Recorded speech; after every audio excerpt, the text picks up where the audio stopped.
Well, good evening, everybody. Dr. Angela Mulrooney here. I'm really excited to have a special guest on tonight, Scott Alexander from Ivelocity.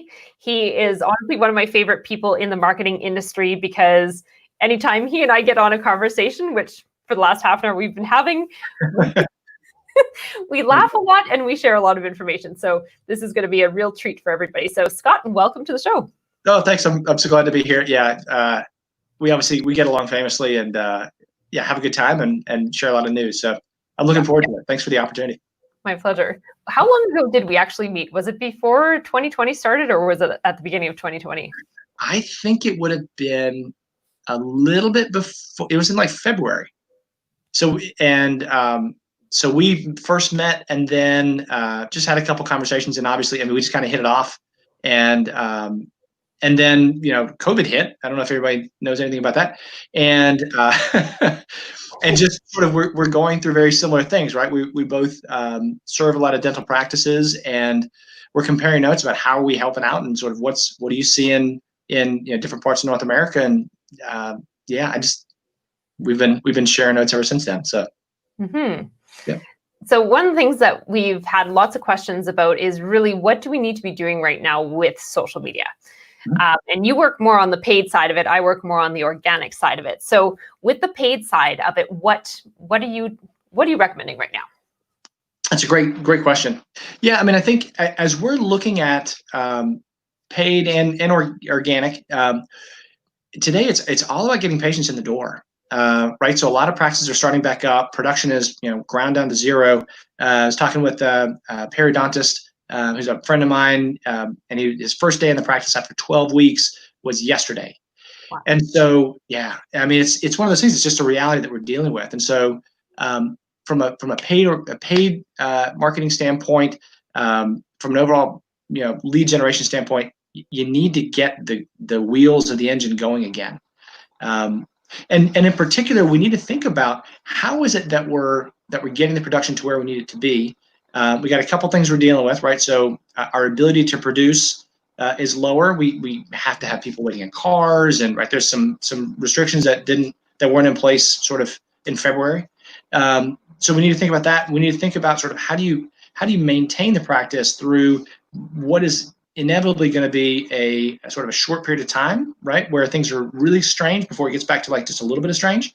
And then we need to think about sort of how do you make sure that the patients that are coming in are producing for you. And so what we're seeing is, and what we're suggesting to our practices is, if you treat emergency dental patients, that is you absolutely should be doing that.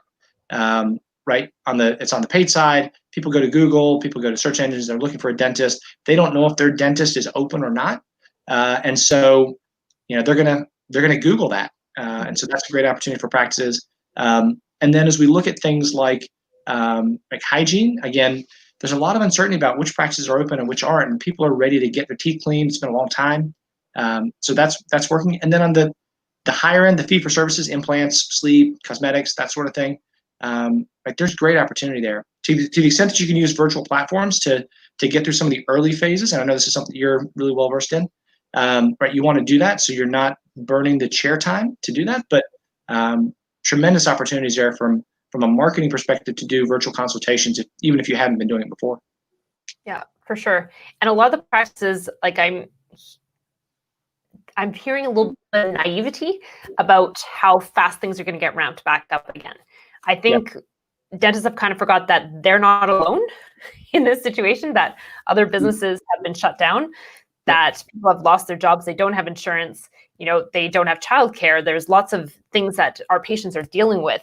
And so expecting to just jump in and go full bore is not realistic. And a lot of people are going to be holding on to their cash for other parts of their life, like survival. And so they're going to be wanting to just get the minimum done, which is annoying for dentists, especially ones who are high level, who are used to doing full mouth reconstruction, implants, sleep apnea. But this is the reality that we're in. So we have to shift our perspective a little bit as to who is going to be coming into the practice for sure. Absolutely. Oh, you couldn't. Yeah. I mean, I think what I think we're seeing right now is this kind of pop. So, you had a couple of months where you had folks that were signed up for care or whatever. And right now they're kind of filling up the books. But yeah, if for every practice that we talk to that's looking at kind of what their new patient sort of post May 31st patients look like, those numbers are way down. They're still out there, but there's fewer of them, and they're different than what you've been used to. So so it's one of those things you need to be prepared for this to be a different world than what you can come out of, and we just need to make sure that as a practice you have a good strategy to make sure you're retaining the clients that you already had or the patients you already had, that you're grabbing those folks that are actively seeking those, the solutions that you're looking for. And then you're doing outreach both through paid and then, obviously through organic as well, right, to get people in who may otherwise not be coming in. So what are you seeing on the organic side? How are good practices managing that right now? I'm starting to see them step up. So that is making me happy, because before everyone was like, hiding their head in the sand. They're like, we're just going to ignore this COVID thing and not talk about it. But they're starting to be like, okay, they're heeding the advice that they're hearing from people like me and other people out there who are saying, like, address the issue. There's an elephant in the room. If you don't acknowledge the elephant in the room, you look like a fool. So they're starting to be like, okay, here's what it's going to look like when you come back. We're going to be dressed differently. This is what we look like before. This is what we look like now. So that part is, I'm really happy to see that. But they're also getting really everyone is starting to look the same again, because someone saw that someone else did this, so now everyone else is doing it. So you've become white noise, especially if someone is looking at lots of different dental practices. So yes, we need to acknowledge the COVID thing, which is great. We need to acknowledge also the services that are available, why we are back, why we're excited to be back. And that's the part I feel like people are missing is, they're putting these generic posts with like, I miss you written across the photograph. And it's like, well, no, people actually want to dynamically see why you actually miss them, to see if this is actually for real or if you're just following the trend of everyone else posting the exact same thing. Yeah, I think you're right. And I think we're looking at a point right now where people are evaluating their lives and who their care providers are, whether it's a dentist or a doctor, whatever the case might be. And we're almost kind of hitting a reset button. And so for the enterprising dentist or enterprising dental practice, like, now's the time to go and establish your brand in a way that either you had in the past or you've never had and you've always wanted to do. Like, this is that time. Whether you're doing it, well, you and I would both agree, like, you need to be doing that both organically in terms of what your overall social media presence is, as well as paid campaigns. But this is that time where, regardless of what city that you're in, you can reestablish yourself. And it's just a level of opportunity that I don't think we're going to see, again, and hopefully we'll all see again in our lifetimes. Yeah, it's interesting because I talk to people, and the question I like to ask people is, okay, what realizations have you had during COVID about your life and what is really actually meaningful to you? And relationship has been the number one thing that I hear over and over and over again. Like, I really found out who my true friends were, who's going to be there for me, who, because we don't just happen to be in the same place, now they're actually reaching out to me and we're still socializing. So we know that we actually have that bond. And when it comes to care practitioners, they're looking for people who they still connect with. Right? They're looking for people that they have that relationship with, that they have those commonalities with. And so now is the time to be authentic. And I've said this many times before, but everyone is kind of in this feral state. They're very raw right now. There's no, like, I'm going to say this, Canadian niceties that are like piled on, and then our real opinion is somewhere buried underneath all the layers. But people are actually acting and talking about what is really important to them, not in a way that is necessarily nice, the way that they normally would present it. So it's interesting because care practitioners are going to be part of that choice of relationship. Who am I going to spend money with? Am I going to put money with someone that I like, that I respect, that I trust, or am I going to go with someone who just happens to be there? And I think people are going to be seeking out those people that they really feel that bond with, instead of just the average person out there that they just happen to be able to go to because it's close to their house. Yeah, I think you're right. And I also think, you and I were talking about this before we started rolling, reaching out to people. Like, I think people are hungry for relationship. So you and I have both had experiences in the past couple of weeks where we sent out emails, we were reconnecting with folks, and we both sent out sort of large groups of emails, and like with the intention that like, hey, I'll send this out and I'll hear back from a couple of people, and gotten flooded back. Unlike ever before, people are like, I want to talk to you. I'm like, oh, great. Now I have 20 hours of my week gone. Yeah. And so I think that's where we are. I mean, I think we've all been socially distancing for so long. We've all been just kind of stuck in our homes, and there's a great opportunity to be that individual, the caregiver, the practice, whomever, the individual, to reach out and establish some relationships, either rekindle old relationships that may have died off a little bit, or to create new ones. And the reason why I bring it up is, you and I were both using email for that. I think that it's important to understand that rekindling these relationships and building out the bonds deeper doesn't require a face-to-face interaction. Somebody doesn't need to be sitting in the chair to build that relationship, right? Things like email, just that outreach, that genuine outreach to say, hey, how are you? What's going, how's life going? I think it goes a long way right now. People are hungry for that. For sure. And even with people who are concerned, having that face-to-face without being in the same room is still completely possible. Like we talked last night on the broadcast about Zoom and using that as a tool to do those preliminary examinations and preliminary get to know the patients. And I think it's a great opportunity for people, especially like if you have a long-standing relationship with patients and maybe they lost their job, maybe they don't have insurance, maybe they can't come in until things get better, but you can still have that relationship with them. And how long you need to talk to someone? 15 minutes? If you take that 15 minutes while things are slow and continue that relationship, build that rapport that you already had, but it's been lost because you haven't seen them because everyone's been in lockdown and just focusing on themselves. That is a huge opportunity as well. And everything that we do is marketing, whether it is talking to a patient or it's something that we're paying another company to do. It is a huge opportunity to develop relationship, and people are going to remember these things, right? They're going to remember if you picked up the phone to call them or you hopped on Zoom to have that chat and just be like, hey, how's everything going? We know this case was something that was a priority for you. Is this still a priority for you, or are we waiting on it? And if we are, it's not a big deal. We understand and we're here for you when you're ready, but we want to keep that rapport going until you are ready. Yeah, absolutely. And one of the things too is that you can do it on the front end as well. I think, you and I have talked about this. Like we're really well known in the sleep apnea TMJ area for the marketing that we do, and we have practices that are basically their first interaction with patients is virtual.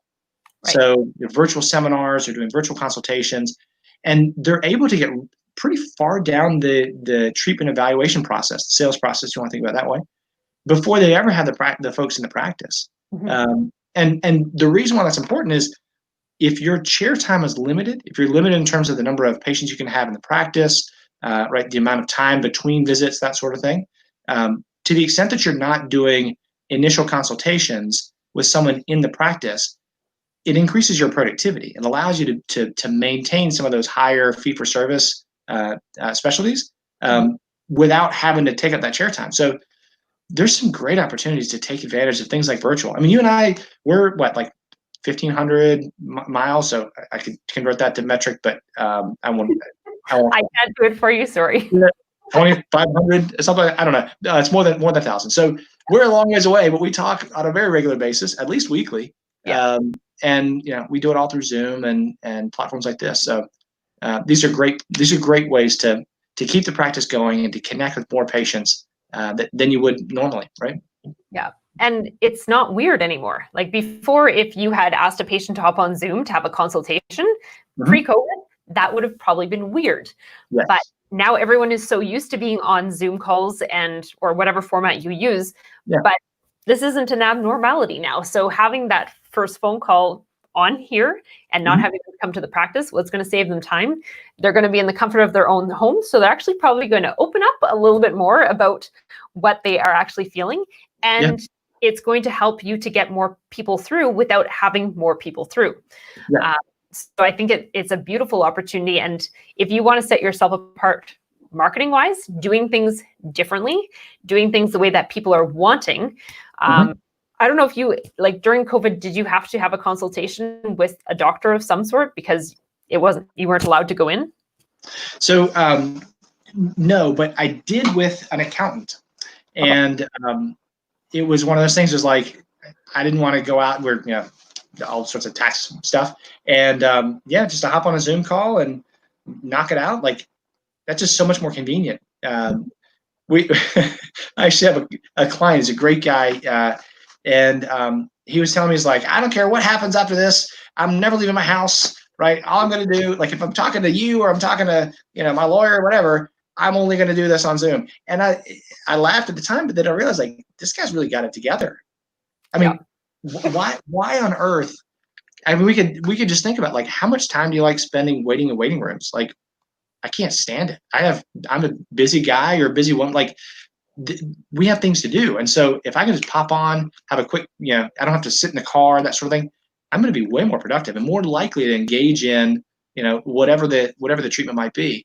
So yeah, I think it's the practices that accept that this is the new normal, and that Zoom is, or your teledentistry is the right platform, is part of is part of your practice.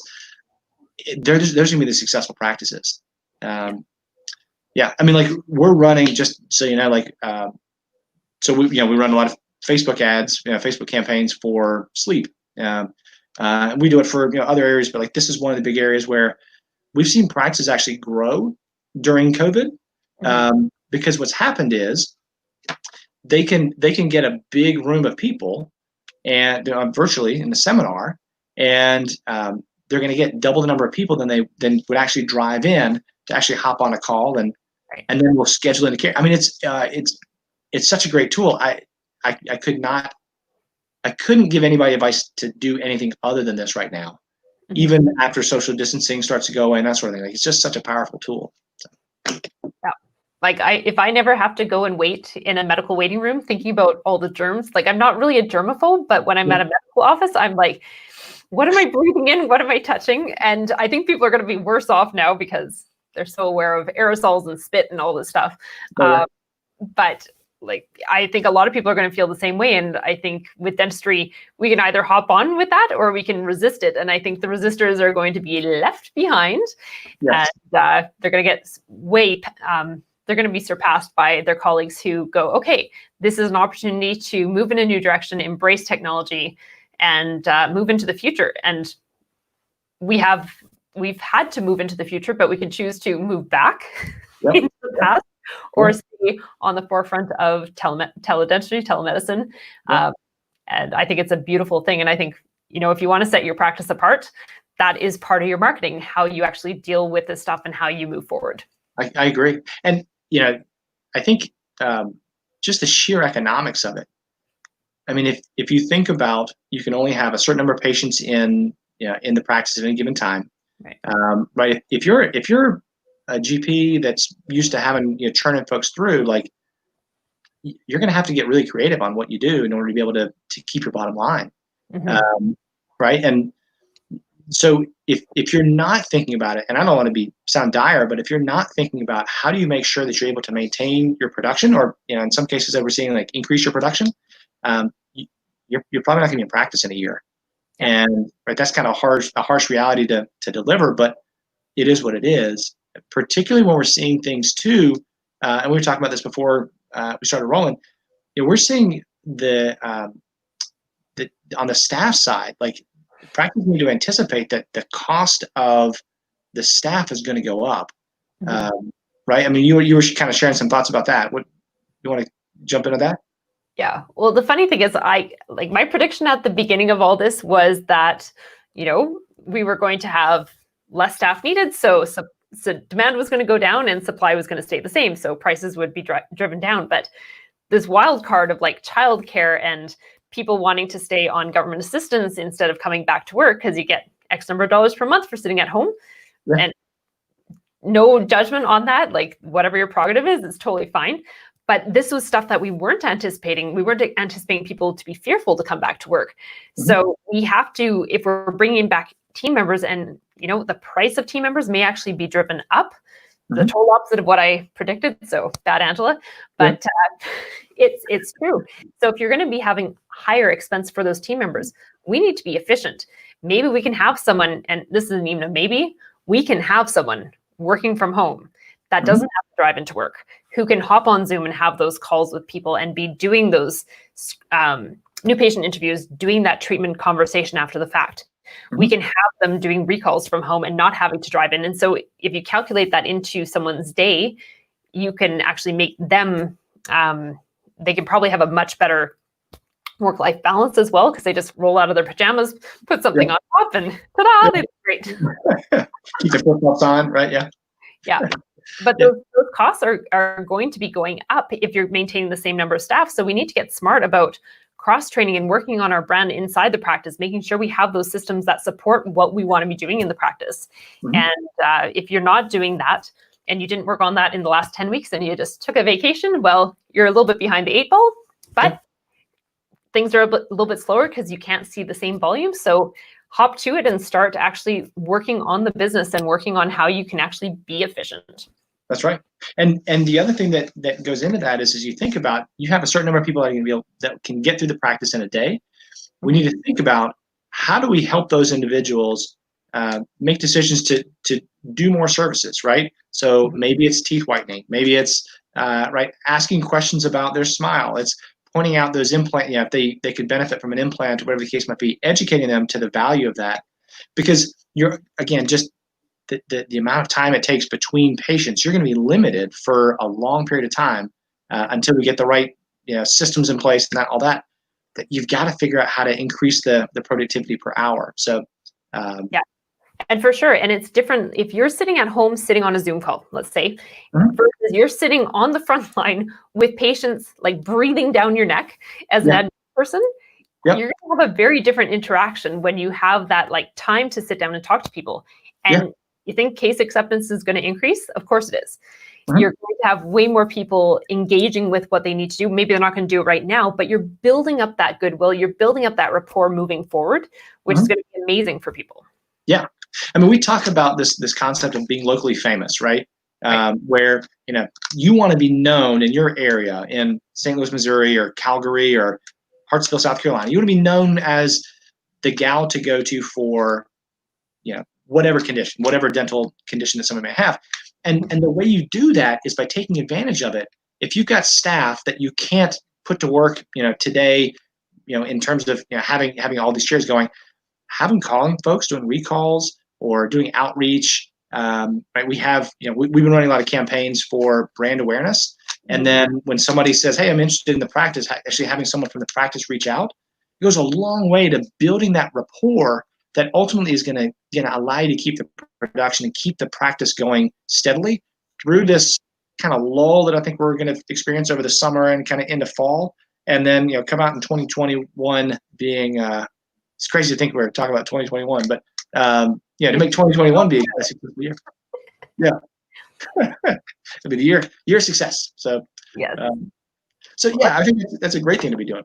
Yes. And I think one thing I've heard is, as far as team members go, there's team members who want summer vacation this year. And I was actually surprised about that, because they just had 10 weeks of vacation right now. And a lot of dental practices, normally summertime is let's get quiet and chill out. I don't think that's going to be possible this year to try and catch up, because we've lost over 1/6 of the year's production. At this point, we're closer to 1/7 of it, or 1/5. So we are, we need to be making up for this. So we need to be getting those team members on board with helping to move things through summer, even though, summer we normally like vacation time, but hey, we had vacation when we weren't expecting it. So what are you suggesting that people do to try and get those team members engaged? I have my theories, but I'd like to hear your theories as well.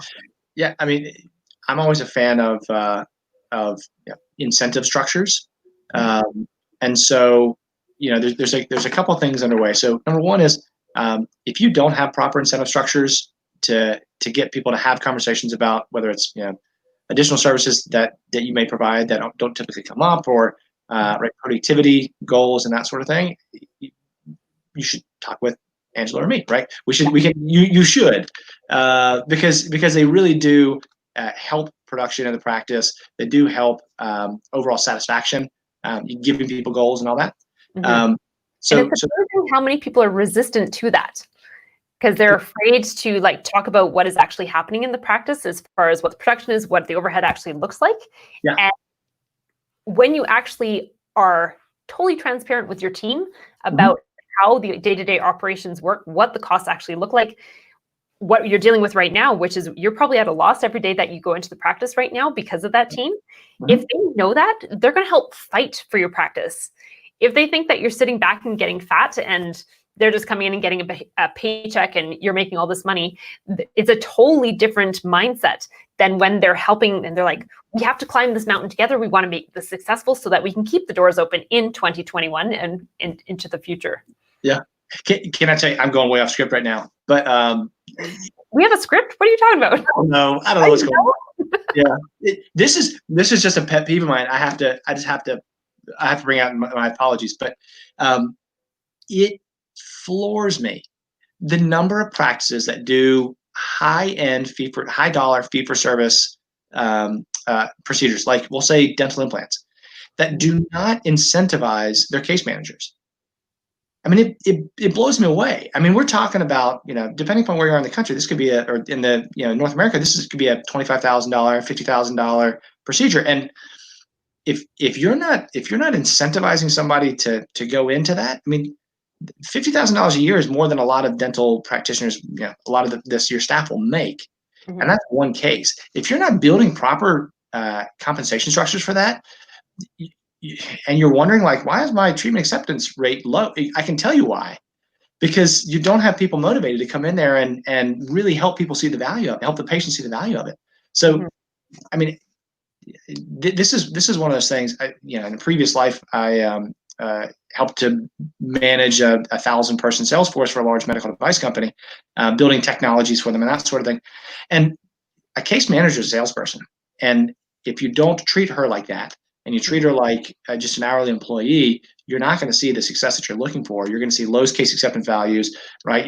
Somebody's going to get a single instead of the double, and you're just not going to see the success that you want. So you need to make sure that you have those structures in place, or else, you're going to see what you're seeing. Right.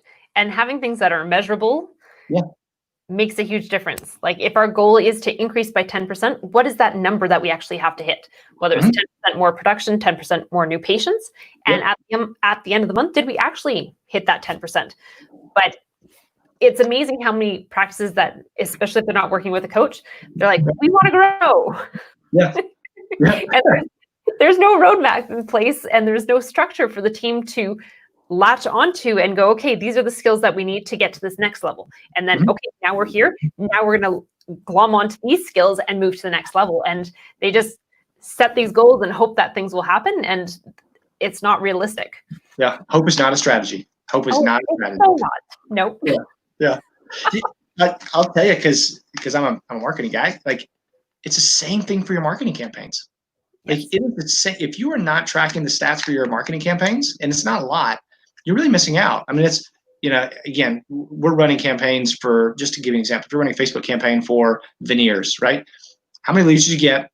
How many did you call or did you get in contact with? How many did you schedule? How many showed up and how much you closed on care? Those 5 statistics can tell you how efficiently your process is running. And then you have a coach, right? I know a great one, who can actually, right? We talked about this. The camera flips you, so I'm trying to point at you, and I have to point the wrong. It's so hard, right? Oh shoot! I didn't. I know.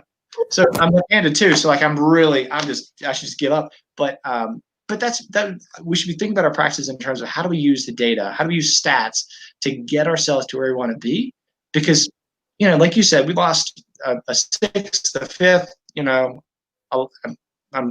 a lot of the year. We gotta make it up.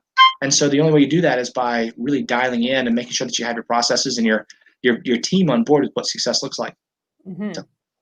Yeah, and if you have your team in line with what you want to do, you have systems in place, then the money that you're going to spend on marketing with companies like me and companies over here, like Ivelocity, then you're going to make the most on those marketing dollars because your team is ready to knock it out of the park with those leads that we send your way. But if your team is all helter-skelter and you're not prepared for those calls, you can spend as much money as you want on marketing, and you can tank those phone calls and not make the most of those dollars at all, and then we get blamed. Right. Right? Yeah.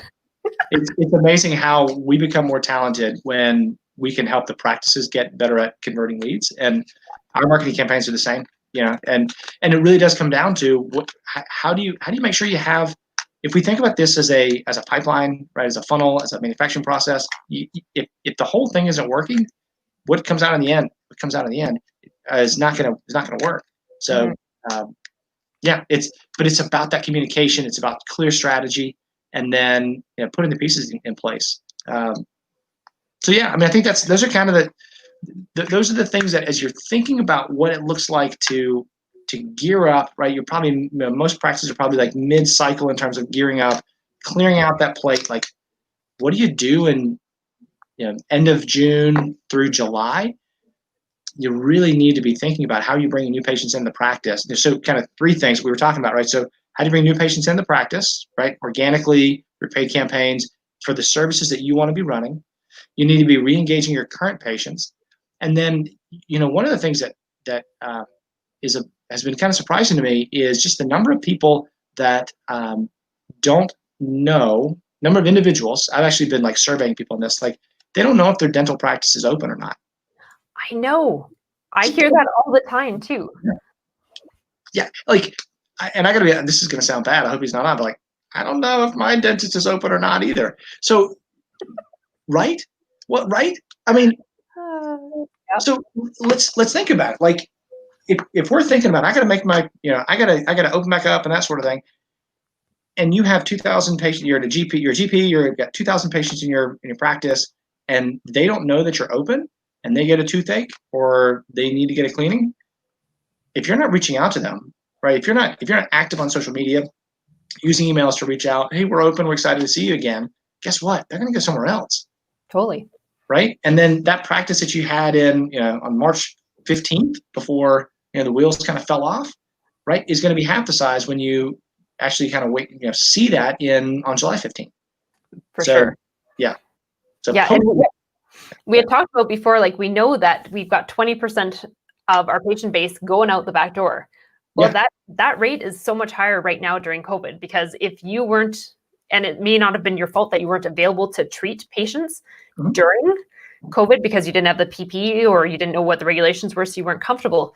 But if a patient went to see someone else, they probably didn't call you for the records. So you're not aware of that, but you're going to have patients who are left, right, and center heading out the back door, and now you have to try and recapture them.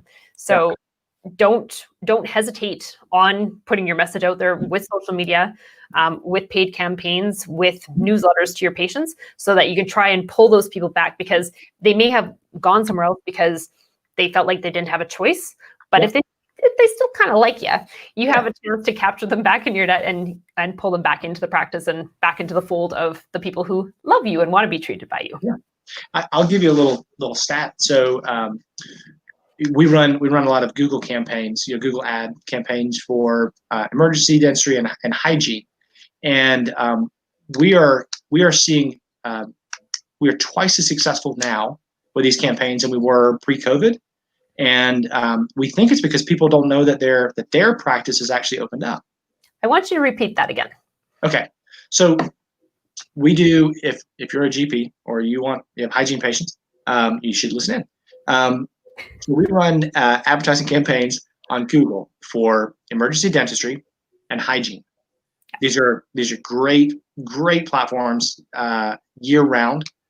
The advertising that we are doing right now for emergency dentistry and hygiene is at least twice as effective now than it is at any other point in the year. So that means what specifically?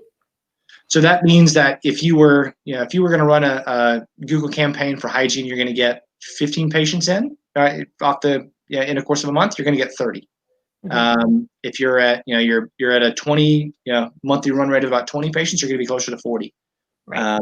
So the bottom line of that is, you think patients are seeking the regular stuff. They're not. They're Yeah. seeking emergency treatment and they're seeking hygiene right now. Yep. More than ever. More than ever. If you're going to focus your effort, focus your message, that's what it needs to be on. Yes. Yeah. Hygiene, because people. I mean, again, I don't know if my practice is open or not. And I need to go in for cleaning. So guess what? I'm probably going to Google and find somebody new. And so yeah. And then the other interesting space that we're in. So if you have a full practice, the other space that we're in that we're seeing tremendous success is TMJ. People have been in jaw pain for a long time. For 3 months, they haven't been able to do something about it. There's a huge backlog of people who are in jaw pain. So, just great news for you guys. Yes, absolutely. We do have one question here that came in, well, probably like 30 minutes ago. So sorry, Lisa. She asked, and I hate reading aloud under pressure, but I'm going to do it anyway. How would you approach a dentist who has stated that they think that people are overthinking COVID, will be practicing with a level 3 mask with face shield and goggles? I'm thinking like a marketer here. Goggles, even with aerosolized procedures, has gotten rid of cavi wipes because they believe the fogger they have obtained, a medical hospital grade fogger, is all we need. I'm a hygienist and do not feel secure with how my doctor is approaching the issue at hand. The doc also has us back to a full schedule with no time to properly prepare, I'm guessing is what the bottom of that said. Yeah. So that's a loaded question. Well, Lisa, I gotta tell you, you have to do what you're comfortable with. If you feel like you're going to be putting yourself in danger by working in that practice and it's not to the standard that you would accept for yourself or your patients, then you may have to step out and move to a different practice. There are people who think that COVID is not a big deal, and then there's people who think that COVID is a really big deal. And honestly, the truth of all this is going to come out in a year from now when we have research. Right now, people are operating with the best information. As I said at the beginning, like, people are very feral right now. So they are, to their baser instincts, what they believe is what is coming out. But for you, you have to be comfortable with the environment that you're in. And if you're not, then it might be time to find a practice that you are comfortable in. Scott, you don't have anything to add to that? Come on. Yes, I agree. Yeah. Yes. Yeah. I mean, at the end of the day, you gotta do what you think is right. And the same with the dentist. Like, if you have a team member who's not going to be aligned with what you're doing, and you may be one of those dentists who is not worried about COVID, and so you're going to keep yourself at a standard. If your team doesn't align with that, you have a choice in moving to different team members. If you want to step things up and people are uncomfortable with how much PPE you want to be employing, you have a choice to move it out. What I find really interesting right now is people have this opportunity to get really well aligned with their employers, with their employees, because again, we are operating at a completely honest level right now, very vulnerable, very raw. And so if something doesn't fit, you're going to feel it more than ever, because we've been under so much stress. We have had an opportunity to look at what is super important to us. And if something is a mismatch, I feel like people's gut instincts are on fire right now. They're at a completely different level than ever before. Yep. And so there's going to be people who perhaps were A players for a practice for a long time, and suddenly they are going to be moving to a different practice because things just don't fit. And it's okay. Just know that that is part of what's happening. And this is part of the evolution that we are going through right now. I couldn't agree more. I think, we talk about brand, right? And we're, as marketeers, we talk about what the brand of the practice is and that sort of thing. And the brand is how you interact. And the reality is people can have a brand, but we have two practices that are built around caring for the patient, right? But what that means in practice can be very, very different, right? I think Lisa may feel very strongly that the right thing to do to care for the patient is right spacing out, fewer patients, that sort of thing, and be completely justified in her position. And I feel like we could also have a conversation with the dentist who's running the practice, and he or she could feel completely justified in their position about the right thing to do for the patients. So it's not a matter of issuing judgment on which is the right answer. It's more about, to your point, figuring out which tribe you want to be in, right? Do you align with the other members of the practice that you're in? And if so, fantastic. If not, you should find another tribe. And right at the end of the day, we're all in this because we want to take care of people. But we're going to have different decisions about what that actually looks like in practice. And you just need to be comfortable with your own decision, so you can, be satisfied at the end of the day that you've done the right thing. Mm-hmm. For sure. And like I talked to different consultants, and there's consultants in different parts of North America that their philosophy is that people who think COVID is a big deal are idiots. And then there's other ones who think that people who don't think COVID is a big deal, they think they're idiots. So we have this like polarization of opinion right now, it's so fascinating to me to watch this happen. And really, I do think it is just, we've been so stressed out. Everything that normally would be our filtration system has been yanked away, and ta-da, here we are. And this is who we are, is coming out in full force. And I honestly don't think it's a bad thing. I think it's a beautiful thing for people to actually be honest, because people aren't really all that honest. I know you and I have conversations and we just tell it like it is, but most people aren't like that. And it's an opportunity to actually start learning that skill, because it's a wonderful thing, and people trust you more if you actually tell it like it is. And I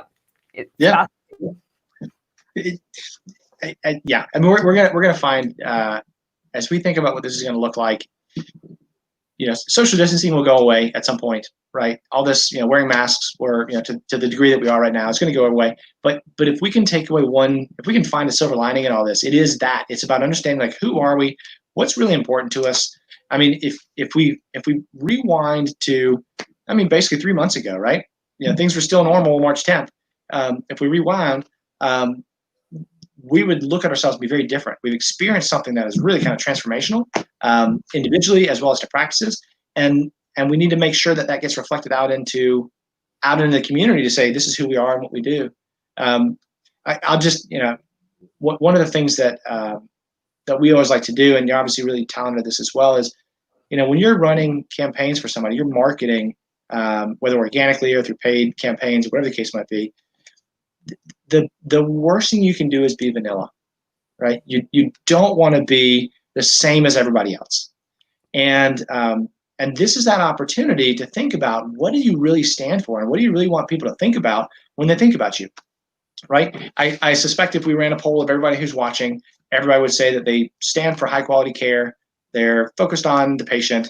They want to be able to provide good care at an appropriate price, and that's all fine and good. And not to take anything away from those three things, but the reality is we need to actually be able to explain, what does that mean? What does high quality care actually mean? What does actually care to be? What does it mean to care about the patient? And if you're able to clearly sort of enunciate what that looks like among your staff, right, among your in the team, that gives you a great opportunity to then go out to the public and to talk to those patients that are either with you today or have not joined your practice yet, and talk to them about what it means, what high quality care means. Because we're going to find, exactly to your point, like, we're experiencing these things, and people are really going to move in their own little different spots. And if you can explain that to people, you're going to find that it's going to resonate. And I think that's going to be one of the keys to a successful marketing campaign moving forward, and seeing seeing your practice be successful, not just through the back half of 2020, but into 2021, which is going to be the best year ever. So, yeah, absolutely. I 100% agree with that. And honestly, I love the note you just finished on. So I'm going to call it a day there, and we're going to wrap this up. So is there anything you wanted to add in before we head out today, Scott? Just keep doing great stuff, right? We all have a great calling to take care of patients and to help bring people back to health. And I just want to encourage everybody to keep doing that, and to have a great rest of the day. So thank you so much. Perfect. And Scott and I have decided we're going to do 2 more of these, and we will be posting the topics as well. I know the last one is on resilience as entrepreneurs, which is going to be fascinating for you, because Scott and I both have exponentially increased our businesses during COVID instead of shrinking. We want to share our experiences of how we've had that growth mindset. And then we'll have another topic as well in 2 weeks from now. So 2 weeks from now will be June 24th. So mark it on your calendar. We will be back here live having another blunt conversation about what is happening in the dental world. Yeah, maybe I'll call an audible too. So we were obviously we have our little secret topics that we were talking about. But if anybody has anything burning that they want to know, I just lost my light. If they have any topics that they want to know, technical difficulties, shoot us a note. We're happy to try and fold something in, because yeah, I mean, at the end of the day, this is what we do. And yeah, Angela and I we'd be talking about this, just chatting about this anyway, if we didn't have an audience. So we're happy to hit whatever topics. But yeah, the resilience one is going to be great because yeah, I mean, you and I have talked a lot about kind of what we've seen and how things are dramatically different now than they were 3 months ago for both of us in a very positive way, based on this kind of, you know, you don't get to give up, right? You got to figure out something, and then, you know, we've had some good fortune from there. So yeah, I'm looking forward to the next conversation in a couple of weeks. Yes, I am too. Well, thank you again for your time and sharing your knowledge and having another awesome conversation with me, this time publicly. So it's going to be so tune in again June 24th at 6 p.m. Mountain Standard Time, and we'll be back then. Yeah, thanks a lot.